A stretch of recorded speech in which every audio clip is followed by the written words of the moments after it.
Oi, a gente vai voltar a conversar sobre família e hoje, sendo quarta-feira, a gente vai estar ouvindo a Neilza e ela vai estar nos falando sobre a psicanálise e o que a psicanálise tem para oferecer para a família, né? Para o cotidiano familiar, para as alegrias e tristezas, né, do dia a dia nas famílias. Então a Neilza vai estar nos auxiliando nisso, orientando, e como em outras semanas, ela é, vai estar nos dando diretrizes, né, dicas de como iniciar com essas informações, com esses conhecimentos que a psicanálise sempre oferece, tá bom? Então vamos aguardar a entrada da Neilza. Pronto, ela já está entrando. Neilza, muito bom dia. Seja Bom, bem-vinda mais uma vez. bom dia, pastor. Obrigada. Bom dia a O que é que todos. tem É muito hoje? bom O estar que é que aqui de tem hoje novo. para a gente? O tema hoje é ressignificação. Eu até coloquei para o senhor, mas acho que o senhor não viu. Ressignificação. É Não vi, já botei. ressignificar. Inclusive Já tá. no título já está por aí. Sim. Então o senhor não quis falar. Tá bom. Entendi. Eu não vi o título, mas vamos falar hoje sobre ressignificar. Aí, vou explicar o que é ressignificar e vou dar um sentido prático para isso, né? Como ressignificar. É, a palavra ressignificar, ela no verbo, ela significa dar sentido novo a algo, né? Dar um novo sentido a alguma coisa. Mas para a psicanálise e a psicologia, na raiz a palavra ressignificar significa tirar o afeto de alguma coisa. Então, tirar o afeto, né? Tirar o sentimento que ficou daquela situação que aconteceu. Então, E na pode ser, e neurolinguística, pode ser, que pode ser sentimentos positivos ou negativos, né? ou negativos, e principalmente tirar os negativos. Né? Os Assim, por negativos. exemplo, numa situação traumática, não inclusive o texto que eu estava lendo fala assim que para deixar bem claro que ressignificar não é esquecer. Não é que você vai esquecer o que aconteceu, é que você vai olhar para o que aconteceu, mas sem, sem aquilo fazer mal para você, né? Sem lhe tirar todas as suas energias, sem aquilo consumir você.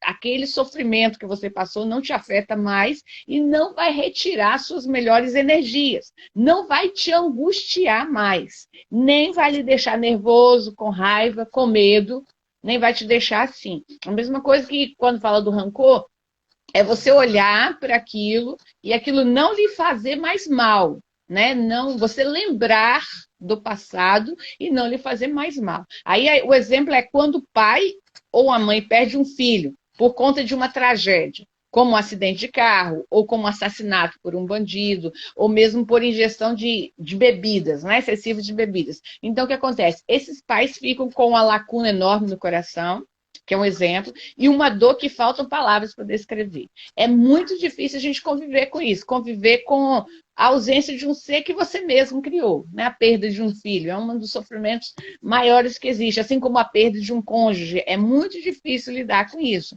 Então, imagina os traumas que ficam no coração destes pais. Para eles, é preciso ressignificar essa experiência traumática. Aqui vem detalhe que eu já falei: ressignificar não é esquecer. é retirar o afeto que a experiência teve sobre a sua vida. Em relação aos tipos de morte desse filho, ressignificar para cada situação. Por exemplo, no caso de um acidente de carro, é ter a consciência de que o jovem morreu por uma fatalidade. E mesmo ao dar conselhos sobre excesso de velocidades, cabia ao garoto tomar sua própria consciência, né? No caso, ele morreu de acidente de carro. Consciência por si só que não poderia andar em grandes velocidades. No caso de um assassinato, é saber que a nossa vida é muito frágil e não se sabe sempre se seremos protegidos da violência urbana, né? Pode acontecer, que infelizmente ainda é muito grande no país. Então, eu sei de um caso de um senhor que ele morreu na casa dele de bala perdida. Recebeu uma bala perdida e faleceu, né? Imagine o trauma para essa família, para a esposa, por exemplo. Então, assim, ter a consciência, ou para os filhos, ter a consciência de que essas coisas podem acontecer, que nós não estamos livres disso, né? E é por causa da violência. E quando a gente acredita que tudo no mundo tem coisas boas e coisas ruins, né? É claro que tem umas que tem mais coisas boas do que ruins, mas todas têm, né? Então, na hora que você acredita nisso, é até mais saudável quando você chora, lamenta, fica triste com a situação, mas descobre que existe alguma coisa que, né, positiva que você pode se agarrar, né, a partir daquilo. É isso aí. E é claro que às vezes há casos que a gente não consegue achar uma coisa positiva, né? Mas sempre tem. Fica difícil encontrar, mas que encontra. Mas sempre tem, e sempre tem um lado. É porque, na verdade, quando fica difícil, é porque a gente está vendo com afeto. Né, com o afeto que aquilo traz pra gente, né? Não, é claro que você não vai ficar sem afeto, sem sentir, não é afeto do sentimento da pessoa, é o afeto no sentimento da coisa, da situação. Então você tem que tirar aquele afeto, quer dizer, agir, em outras palavras, agir com a razão, né? Fazer uma análise sobre aquilo. Aí na casa da morte... O afeto, ele é muito bom e ele é muito saudável.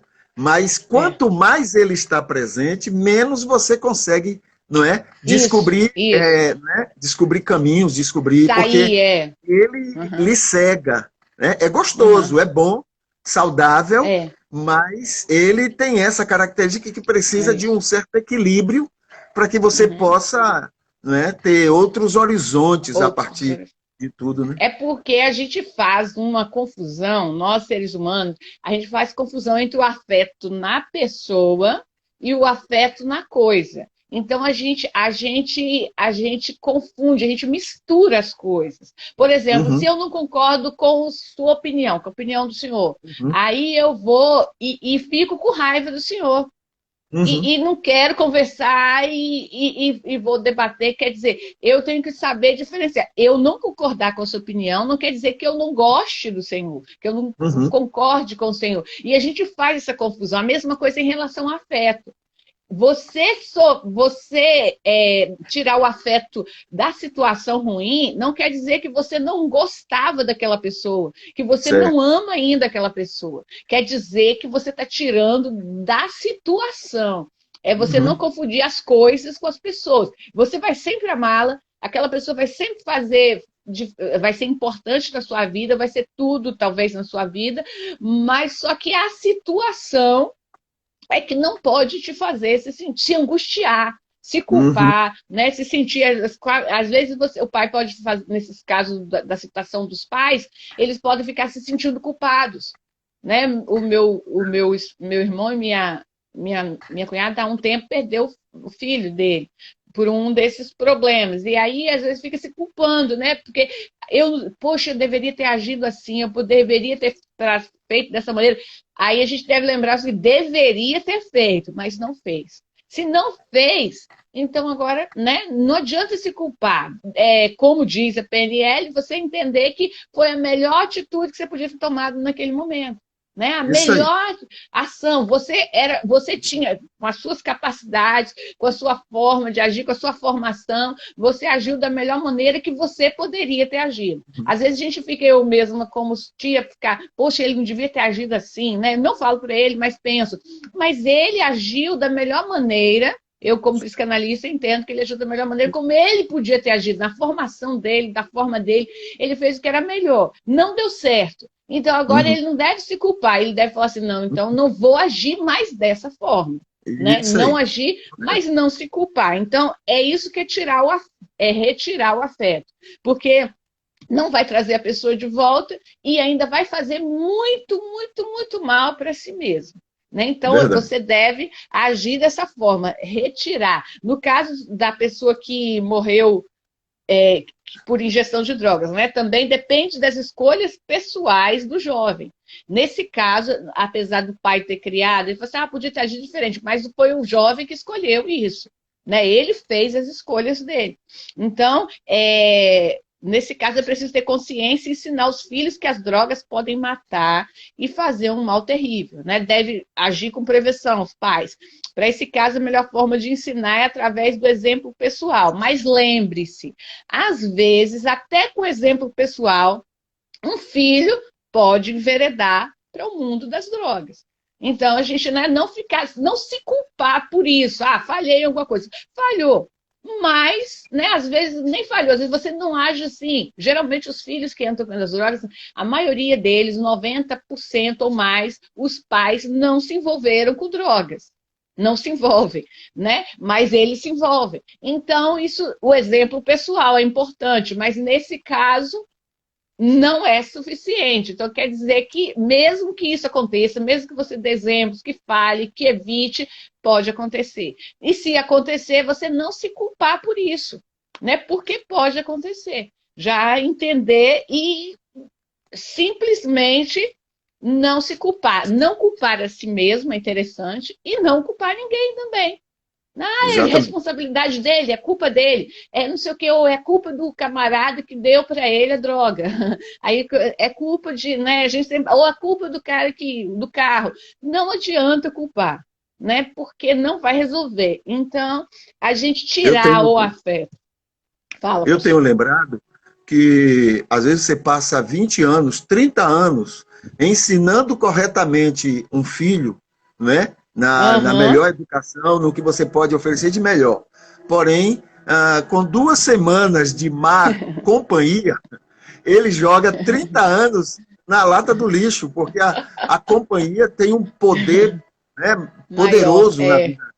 E Então, o senhor está muitas sendo vezes, bonzinho, duas ele vai semanas, pode ser menos. exatamente. Então, há toda uma série de fatores que vão contribuir para É, que essas coisas isso aconteçam, mesmo.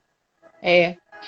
É, depende também das escolhas da pessoa, né? A escolha, a Uhum. gente estava até fazendo, na psicanálise a gente fala sobre isso, que a escolha da pessoa é muito importante. Às vezes a pessoa escolhe ficar naquela situação. Ela faz a escolha. E a gente tem que respeitar a escolha dela. Não é porque ela fez a escolha. Então, às vezes, ela não quer. Faz isso. Então, as pessoas, esse caso aí dos filhos que o senhor falou, o senhor foi muito generoso dizer que 2 semanas, às vezes 1 semana, 2 dias, porque porque isso aí, minha mãe sempre falava comigo, as más companhias corrompem os bons costumes. Quem com porcos anda, farelos come. E aí ela sempre falava isso comigo, né? Então, eu acho que isso ficou impregnado na cabeça. Mas os pais têm esse papel. Mas isso não quer dizer que os filhos vão ouvir. Né? Então, pode ser que você fale, ensine, tem tudo aqui no inconsciente. Mas você vai decidir se você vai colocar à tona isso aí, né? Então, Exato. a gente tem, os pais devem, eu estava até conversando aqui com minha sogra, que a gente cria os filhos para viver no mundo, né? Não para o mundo, mas para viver e viver melhor no mundo, para saber como viver. Então, a gente não deve super proteger, às vezes a gente super protege, evita que coisa, e a gente acaba os privando, né? Os deixando muito frágeis. muito suscetíveis a essas coisas. Né? Às vezes a gente vai livrando, mas é assim, dar a eles a consciência e sabê-los viver. Eu sempre falo assim, sem a nossa presença. Eu sempre falava com meu filho, eu quero que você se comporte não só na minha frente, mas nas minhas costas, né? Sem eu estar presente. E aí, Correto. graças a Deus, uma vez a mulher de um amigo meu, a mulher de um pastor, falou comigo que nossa, ele estava tão educado, falando do meu filho, que estava assim, eu fiquei na casa, ele foi lá pedir, se ofereceu para lavar louça, em casa não fazia isso, e eu pegava no pé para fazer, mas aí fora de casa ele fazia. Então, o importante é isso, a gente, né, entender que não na minha frente, fazer só na minha frente, é fazer sem mim, Ok. sem eu, né? Sem a minha presença, o senhor já falou uma vez que o líder é aquele que não faz falta quanto à Isso, função, ele faz falta quanto à pessoa. Então, a mesma isso. coisa, os pais, eles devem ser, eu estou fazendo um curso que fala que os pais têm que ser desnecessários para os filhos. Quer dizer, eles são pais, mas eles não devem ser mais necessários. Os filhos não devem ficar dependentes eternamente dos pais. Chega um certo ponto, quanto mais de acordo com as idades, né? De acordo com a fase, a gente já vai deixando, criando o filho para os pais ser desnecessário. Por exemplo, uma criança. Existem coisas que uma criança não pode fazer, é claro. E aí o pai tem que fazer por ela. Mas existem coisas que ela pode fazer como criança. Tipo, já aprender a amarrar seu cadarço, de aprender a levantar, arrumar sua cama, mesmo que seja do jeito dela, mas ela precisa ir aprendendo, porque isso é bom, porque é para a gente ser desnecessário para eles. Para que se falasse, não vivo sem meu pai. Não deve ser assim, isso não é bom. Né? Isso é bom ele dizer assim, amo meu pai.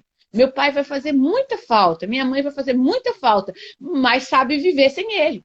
Né? E se precisar cuidar do pai, inverter a situação, poder fazer isso. E os pais também devem fazer tudo para os filhos não serem necessários para eles. Né? Ser desnecessário. Tenho meu filho, mas eu amo meu filho, mas eu não dependo do meu filho. Né? Não depende. Se precisar no futuro, é uma coisa, mas não depender. Eu mesma estou fazendo minha renda financeira, falo com meu marido, estou procurando para não depender do meu filho. Né? Por quê? Ele vai cuidar de mim porque ele quer, vai ter o prazer de fazer, se ele quiser, mas não, ele não vai ser necessário para mim. Então, a gente tem que fazer isso porque isso faz bem para a nossa vida. Né? Então, a mesma coisa essa questão dos pais, da gente criação, envolver com drogas ou não, não adianta você ficar o tempo todo. É bom, é claro, é saudável, mas você deve criá-lo de uma forma que, mesmo com você não estando lá, ele ter a consciência de que não deve fazer. Né? Quando eu fui fazer a faculdade, eu peguei, aí as meninas eu ficava no internato lá, e aí tinha meninas lá que faziam coisas que aprontavam mesmo, coisas erradas, e os pais não estavam vendo, e ninguém que mandou estava vendo, aí eu fico pensando, aí eu parava e pensava, eu podia fazer, meu pai não ia perceber, mas eu não faço por causa de meu pai, eu faço por mim mesma, né? Em respeito a ele, é claro, porque ele me ensinou, porque se ele me ensinou não é porque ele quer isso, é porque era para o meu bem. Então, a Uhum. gente tem que ter essas consciências, né? Que às vezes, não, eu falo, o medo e o temor é diferente, né? Não fazer por medo, fazer por temor. Temer, por quê? Por respeito. O temor está ligado ao respeito. E também, se o pai pede, a gente ter consciência que se o pai não quer que você faça aquilo, é porque é para o seu bem. É a mesma coisa as pessoas que confiam em Deus, em relação a Deus, ele pede, ele sugere que você não faça aquilo para o seu bem, não para o bem dele mesmo, porque ele não precisa disso. Né? Então, o pai também. Então, a gente tem que ter essa consciência. Quando se tem, fica mais fácil. E aí, voltando à ressignificação, que tem a ver, o caso, né? É você tirar o afeto do sentimento. E eu queria falar sobre a ressignificação e o perdão. O perdão, a ressignificação e o perdão, elas devem já andar juntos. Por quê? Porque o perdão, ele serve para eliminar de nosso caminho os sentimentos de culpa. Né? Quer dizer, isso porque temos a tendência de nos culpar por tudo. Agora, nós sempre achamos que poderíamos ter agido, como eu falei, dessa forma, daquela forma, agido melhor. Além disso, de nos perdoar, nós precisamos também perdoar o outro, né? Na situação. Ressignificar é isso. Você tira o afeto e você deve perdoar aquela pessoa. Eu tenho uma amiga que ela sofreu, perdeu o filho, e ela aprendeu, ela conseguiu ressignificar aquilo, perdeu o filho de um assassinato, né? Uma criança de 8 anos, e ela aprendeu a ressignificar aquilo, e ela perdoou a pessoa que fez. E ela não perdoou por causa dela mesma, né? Ou por causa do outro, porque ela é boazinha. Ela perdoou porque isso faz bem para ela, né? Porque o quê? Quando a gente não perdoa alguém, quando a gente guarda o rancor, foi comprovado cientificamente que o rancor faz mal para a saúde e cria doenças, né? Foi comprovado até que o câncer, ele é por coisas que não foram resolvidas. Você vai guardando, vai ficando, e isso vai fazendo mal para quem? Para você. Eu sempre gosto de dizer que o rancor, ou a raiva, o ódio, é como você tomar todo dia um copo de veneno querendo que a outra pessoa morra. E quem vai morrer é você. Então, né, morrer de doença, de sofrimento, daquilo vai ficando guardado. E às vezes a pessoa nem sabe que você está sentindo aquilo. Ela nem Sabe uma coisa tem noção. interessante? E sabe uma coisa interessante? É assim, quanto mais você guarda o rancor, claro, você vai se prejudicar. E o outro lado, se foi intencional, o outro lado vai ficar, vai ter alegria. E a alegria produz saúde. Agora, isso, ele vai saudável.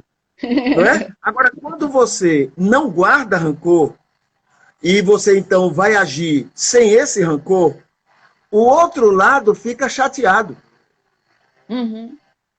Percebeu a coisa? Então, o outro lado fica chateado, inconscientemente, fora o aspecto consciente. Mas, inconscientemente, quando você faz o mal a alguém, você quer que a outra pessoa sofra. E quando você vê que a outra não está sofrendo, quem sofre é você. Você. E a pessoa fica com vergonha. Né? Quando ela fala, puxa, eu fiz outra coisa. Principalmente quando ela trata o outro como bem. E a sua saúde fica prejudicada. Entendeu? Então, nessa relação, quando existe intenção. Entendeu? Entendi. Fora o aspecto que, quando você inconscientemente tem um propósito, né? Tem uma intenção, mesmo que conscientemente você diga que não tem, inconscientemente, você vai fazer aquilo com a intenção que você mesmo não reconhece. Agora, ocorre isso. Quando acontece alguma coisa que entristece alguém vai sair sofrendo. Ou é quem sofreu, porque vai guardar rancor e vai adoecer, ou é quem provocou o problema. Porque ele vai ver que a intenção dele não aconteceu na vida do outro. Então, na verdade, toda vez que um mal é feito a alguém, propositadamente, ou conscientemente, ou inconscientemente, alguém vai sofrer um câncer. Ou é quem sofreu o problema, ou é quem provocou o problema. Então, não tem como ficar isento o problema, entendeu? Agora, você que sofreu é que vai escolher. Vem cá, esse negócio vai ficar, essa doença vai ficar comigo, ou eu vou devolver para quem me deu? Entendeu? Aí é que tá, a grande parte das vezes, a gente agarra, a gente abraça aquilo. E a gente então acha que vai fazer bem a gente ficar guardando o rancor, a raiva, o ódio, entendeu? E é você que sai prejudicado. E o outro vai ficar feliz, mesmo inconscientemente, e vai ficar saudável. Porque a felicidade produz saúde. Saúde. Não, e outra coisa, quando você faz essa questão do perdão, ressignificar, se você ressignificar isso, você dá um novo sentido para aquilo, então vai fazer bem para você. Você vai tirar aquele afeto negativo, aquele sentimento negativo, e isso vai deixar o outro, se for no caso, ele vai ficar envergonhado. Né? Ele vai falar, poxa vida, principalmente quando a gente trata a pessoa bem. Ela vai falar, se for consciente, ela vai falar, poxa, eu fiz mal para essa pessoa e ela me devolve com o bem. É porque o bem, quando a gente devolve o bem, a gente colhe o bem. Claro. Né? Se você devolver o mal, você vai colher o mal. A pessoa, por exemplo, a pessoa que fez o mal, ela vai colher o mal que fez. Mas se você for devolver, se você também for devolver para ela o mal, você vai colher o mal que você fez. Se você devolver para ela um bem, né, o lado positivo, bom, você vai colher o lado positivo. Então você não vai, a maldição não virá para você, né? O ruim, a maldição, caso a coisa ruim, não vai te atingir porque você tem um versículo que fala assim como a andorinha não vaguear, a maldição sem causa não virá. Então, se você não causou aquilo, ele não vem para você, né? Então, agora, se você revidar, igual falam por aí, violência gera violência. E é exatamente isso. Quando é que se para a violência? Quando a pessoa demonstra amor, quando aquilo acaba, né? Quando você corta aquilo, que fala da corrente do bem. Quando você faz um bem para alguém, e aí você fala com ele, faz para outro, que vai fazendo para outro, que vai fazendo para outro. A mesma coisa é o mal. Né, uma coisa ruim, negativa. Então, no caso do afeto, se você for ficar com aquilo, aquilo vai te fazendo mal, vai te fazendo mal. Se você ressignificar aquilo, né, você ver algo positivo, encontrar algo positivo e virar aquela situação, vai fazer bem para você. É o que o senhor falou, vai te dar alegria e vai dar, alegria gera saúde. E aí, por isso, que se você guardar... Eu gosto muito de lembrar, nessa ressignificação, eu gosto muito de lembrar aquela palavra de Jesus lá na cruz.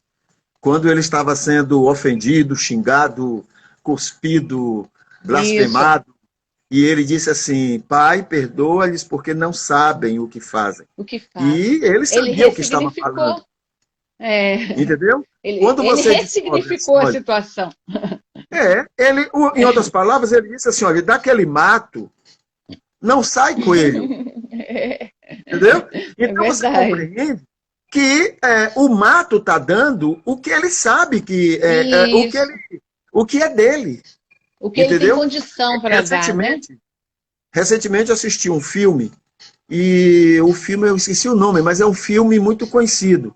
E no filme tem uma menina, uma negra, que ela casou-se obrigada pelo pai com uma outra pessoa. E ela levou com ela, tanto da parte do pai, quanto da parte do marido, que continuou fazendo aquilo, e outras pessoas, alguns bullings. Entendeu? Alguns bullings. E o marido começou, então, a bater nela. E era uma época que não era tão anormal isso. Né? Os maridos podiam fazer isso. Bater. E ela foi... E ela aceitou, quer dizer, ela vivia aquela situação. E teve um momento que, eu não me recordo se foi um filho do marido, ou se foi, não sei, né, casou-se também, e a esposa reagia. Ela não, ela aceitava, mas por causa da infância dela, não é? Onde o pai fazia tudo aquilo. A cultura, então, né? ela teve um momento que esse outro homem, não sei se era o filho do marido, casado, e a mulher enfrentava ele e não aceitava aquela situação. Teve uma hora que a esposa falou lá um bocado de coisa e saiu. E ele estava perto dessa senhora, dessa moça. E ele perguntou o que é que eu faço, naquele momento de raiva, o que é que eu faço para mudar isso? Ela, que sofria aquilo, ela disse, bate. Porque na cabeça, veja só, que não era uma maldade. É isso que eu queria até falar. Muitas vezes uma pessoa faz maldade com outra, não é porque ela está com maldade.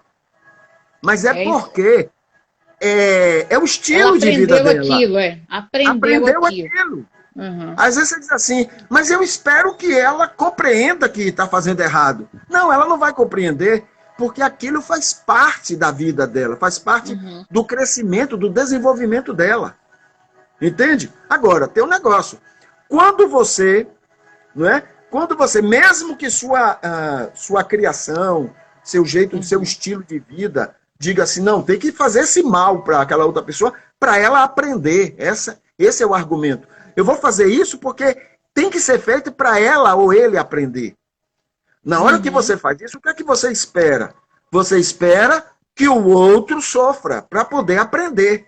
Uhum. Aí, se você vê que o outro sofreu, ou que está sofrendo, você tem um prazer. Opa, estou ajudando ela, no mínimo. Estou ajudando, ela está sofrendo, estou ajudando. Entende? Agora, Uhum. quando você vê, mesmo com toda a sua boa intenção, que você fazendo aquele mal, o outro não está sofrendo, aí agora você fica angustiado. Não é porque você fez errado, porque para você fez o certo. É, Você fica angustiado porque o outro não está sofrendo. porque ele Percebeu? ressignificou, né? Aí a pessoa, Exatamente. aí ela vai Então, começar isso também a traz angústia. refletir. Mas rapaz, eu fiz tudo isso e ele não mudou, ele está bem. Quer dizer, ele É, acha que está certo, mas o outro não está dando atenção. Então, o que ocorre? isso, Você sofre, porque isso o mesmo. outro não está sofrendo. E aí você traz para si o rancor, a tristeza, a Uhum. angústia, né? Isso mesmo. Percebeu? Uhum. Agora, na hora que uma pessoa dessa vai ressignificar também, não é só chegar para o outro e dizer assim, eu fiz errado e me perdoe. Isso Uhum. não muda nada. Uhum. Entendeu? Não muda Não. nada. Isso aí, você está querendo apenas tranquilizar sua consciência. E ela Uhum. não vai ficar tranquila. Tem muito Uhum. mais o que ser feito, tem muito mais o que responder, né, em cima disso. Né? É. Para que você, não estou nem pensando no outro, não. É para que você possa Uhum. dar significado à Uhum. ressignificação que você está dando. É. Senão, vai ser conversa fora. Você vai É. pedir desculpas, pedir perdão, dar as costas e sair. Isso não vai resolver o seu problema. Uhum. Entendeu? Então é preciso, na ressignificação, o camarada saber exatamente o que é que ele deve fazer para dar significado à ressignificação que ele está Uhum. querendo, né, Uhum. desempenhar para a Uhum. sua consciência, para a sua A consciência. saúde voltar ao Uhum. normal. Senão, não vai adiantar. Pelo Não contrário, adianta. pode até piorar. Isso aí você está falando assim, a pessoa pedir perdão, ela reconhecer e querer ressignificar, né? A pessoa que fez o erro. Mas Olhe, aqui, você. o ressignificar aqui também, o que a gente está falando é da vítima. Se a pessoa é a vítima, ela, como que ela vai ressignificar isso, o mal que fez? Por exemplo, vai que a outra não vai pedir perdão para ela. Por quê? Porque ela não. A outra está achando, como o senhor mesmo disse, ela está achando que ela está fazendo o que é certo. É da Uhum. natureza dela fazer isso, né? É próprio dela, é da natureza. Não é nem tanta maldade, é porque ela aprendeu assim. Isso Né? Ela é o acha que isso é o estilo dela. certo. Então, você que sofre, a vítima, que eu vou até falar, vou deixar para a próxima live, nós vamos falar como conseguir ressignificar. Então, mas antes eu queria dizer, a própria vítima, a pessoa de vítima, ela não deve se sentir vítima. O que ela deve fazer? Ela não deve ficar esperando a outra pessoa perdoá-la, pedir Isso perdão, aí. não deve Isso. esperar, né? Ela deve ressignificar sem a pessoa pedir E, perdão. Ela deve e perdoar nem sem a pessoa pedir julgar. perdão.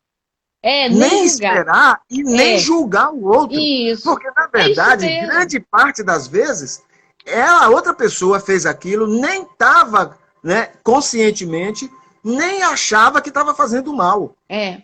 E o senhor falou do exemplo aí, o senhor falou da questão, né? Ela acha que aquilo é natural. É igual, é próprio dela que ela aprendeu. Eu lembrei a história de uma vez, minha mãe, ela morava numa casa, né? Eu era solteira na época, e tinha um vizinho. Aí o vizinho dela alugou aquela casa para uma outra pessoa. E aí essa senhora morava na casa, ela era solteira, essa senhora tinha 2 filhos, era solteira, né, separada, e tinha 2 filhos, e cuidava dos filhos, tinha muita dificuldade.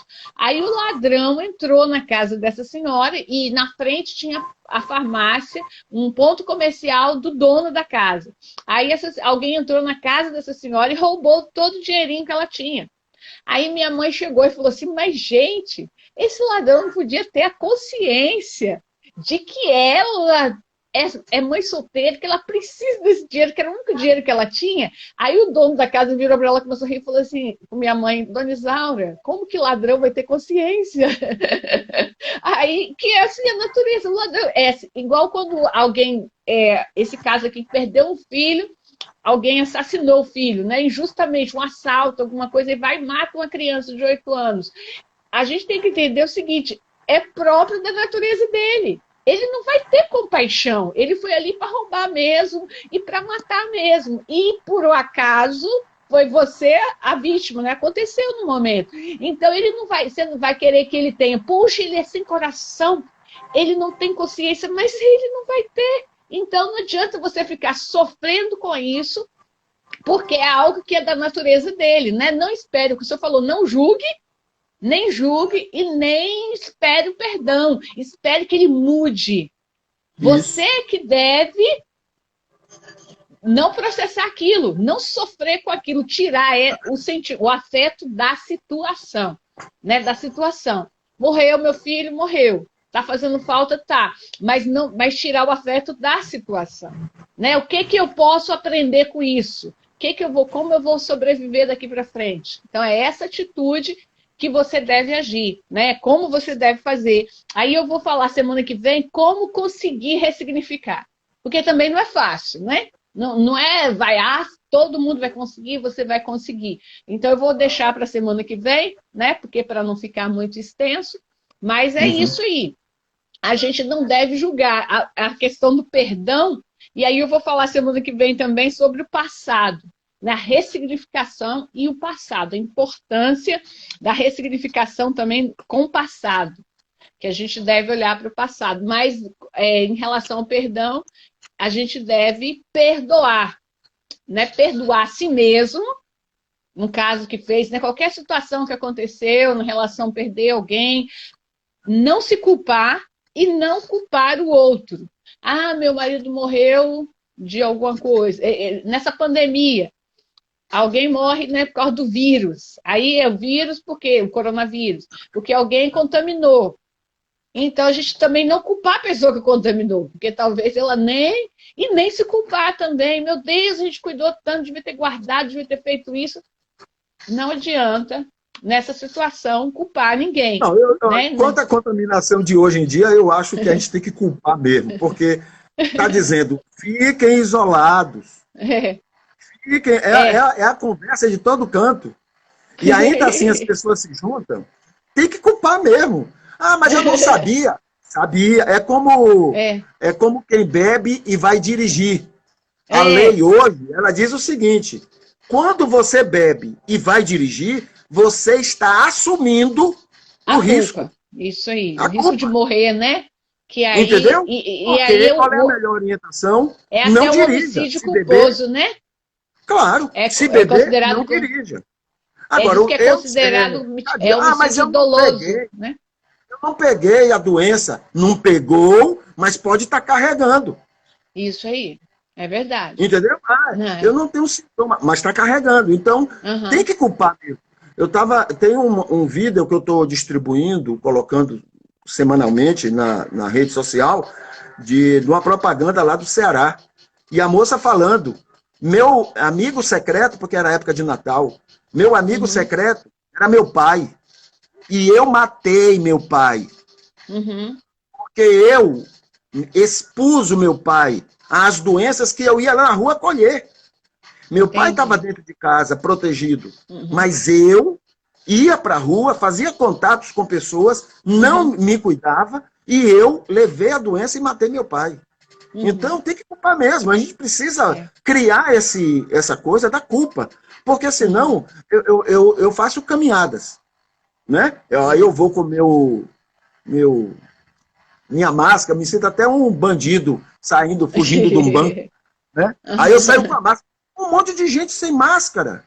Ah, mas eu não peguei, mas você pode estar passando para alguém. Isso então, a gente tem que sair do egoísmo. Ah, não, eu não peguei. Você não pegou, infeliz filho do cão. Mas você pode passar para outro sem saber. Então, é um risco que a gente passa. Não, pode ter pegado, né? Sem saber. Claro. Então, que mal há para proteger as pessoas? Que mal há usar uma máscara? Entendeu? Mas não. A gente se expõe. Ah, mas eu não pego. Você não pega, filho do cão. Mas outro pega. E aí a gente está matando um bocado de gente por aí e procurando, por quê, meu Deus? Por quê? Por causa de tu. Entendeu? Então, não, aí é uma diferença. O que eu estou falando aqui é sobre culpar, aí é a diferença. Não é culpar, é assumir a culpa. Né? Aí é diferente. Agora, eu digo assim, não se sentir culpado depois que aconteceu, igual eu estou falando das vítimas. Morreu a pessoa. É claro, o outro foi culpado, sim, porque passou. Mas não fazer com que aquilo te faça mal por isso. Né? Não, porque não vai resolver. É tirar o afeto daquilo. Vai né? O afeto que vai fazer. E é o que o senhor acabou de falar aí antes sobre a pessoa. Se você for culpar, ficar culpando o outro, que realmente era culpado, mas aí o que vai acontecer? Isso vai fazer mal para você. Né? Você vai guardar aquilo e aí ele vai conseguir o que ele queria. Matou alguém que assumiu a culpa, alguém seu, querido, e ainda está matando você. Porque você está morrendo aos poucos. Então, você deve fazer o contrário. E a morte do de cá é pior, porque vai ser uma morte devagarinha, enquanto o outro foi rápido. Sofrida, E aí o prazer é maior para o outro, né? Então aí você devolve, muda, não deixa ele lá, porque ele vai. A gente tem que lembrar o seguinte: a pessoa vai pagar pelas consequênciões dos erros dela. Ela paga independente. Eu falei com meu irmão, quando alguém que matou o filho dele, ele falou assim, ele por questão, né? Irregularidade. Aí eu falei com ele, fique tranquilo, que não precisa você, que eu quero que ele seja preso, tal. Eu falei assim, fica tranquilo que ele vai pagar as consequências. Aí quando foi agora, o menino faleceu, morreu também. Aí eu falei assim, ele pagou as consequências, assim como o meu sobrinho pagou as consequências. Então isso é uma coisa, então não adianta a gente ficar sofrendo por isso e desejando muito aquilo, porque isso vai acontecer. Então a gente deve o quê? Virar, deixar isso para lá, esquecer, tirar o afeto daquilo, não sofrer com aquilo, porque isso vai fazer bem para gente. Para a gente poder não ficar sofrendo junto com a pessoa, né? Então, essa questão, até nessa questão da pandemia, conselho que eu dou à pessoa, foi responsável, matou seu ente querido, mas não dê a ela o prazer de ficar com raiva dela por isso, para não fazer mal para você. Né? Deixa isso para lá, deixa que ela vai pagar as consequências. E não o pior, que ela vai pagar. Quando você adoece, você vai adoecendo as pessoas ao seu redor também. Uma pessoa que está guardando mágoa, né? E sofrendo com aquilo, e morrendo por causa daquilo, ela está também afetando outras pessoas, ela não fica sozinha. Ela eu afeta não gosto outras nem de ficar pessoas. perto. Eu confesso que o senhor que eu prefiro não ficar perto. Por isso que eu não desenvolvo isso em mim. Porque uma pessoa assim, ela é insuportável, é ruim de ficar do lado dela. Ela está fazendo mal para ela mesma e está afastando os outros dela. Né? Então, e o outro que ela tem raiva, que ela até está em razão de ter, né, de ter raiva do outro, que o outro estava errado mesmo, o outro fica lá bem. É o que o senhor falou, acaba tendo saúde, porque ele e ela... Oh, deu certo, ainda bem que eu fiz aquilo, e a pessoa está lá. Ainda fala, graças a Deus. Graças a Deus eu fiz aquilo, foi para o bem dele. Ainda foi Deus no meio. E ainda fica bom, bem. Foi muito bom falar com você, aprender mais um bocado. Professor. E que Deus continue abençoando você e abençoando aí esse coração grande que você tem para ajudar e ser bênção na vida das pessoas. Amém, pastor. Obrigada. Um abraço a todos aí. E semana que vem a gente está aí com fé em Deus para poder continuar, né? Como ressignificar, né? E aí a gente vai dar como fazer isso, né? Então agora a gente já falou sobre ressignificar e a ideia é dizer como fazer isso, como que a gente vai conseguir ressignificar. Vamos dar ideias práticas. Eu vou pedir até que vocês anotem ou reassistam o próximo vídeo, a próxima live, para vocês poderem entenderem como que você deve fazer isso, né? Como que você vai conseguir fazer, se você quiser fazer, é claro, porque tudo é uma escolha, né? Mas como conseguir fazer. Então, um abraço a todos, até semana que vem, uma ótima semana para você. E para todos que estão nos ouvindo ou vão nos ouvir, na descrição deste vídeo você tem 2 links, logo no começo, que eu queria que você desse uma olhada, porque são links que vão lhe ajudar muito na questão de família e de relacionamento familiar. Neilza, um abraço. Um abraço, pastor. Até semana que vem.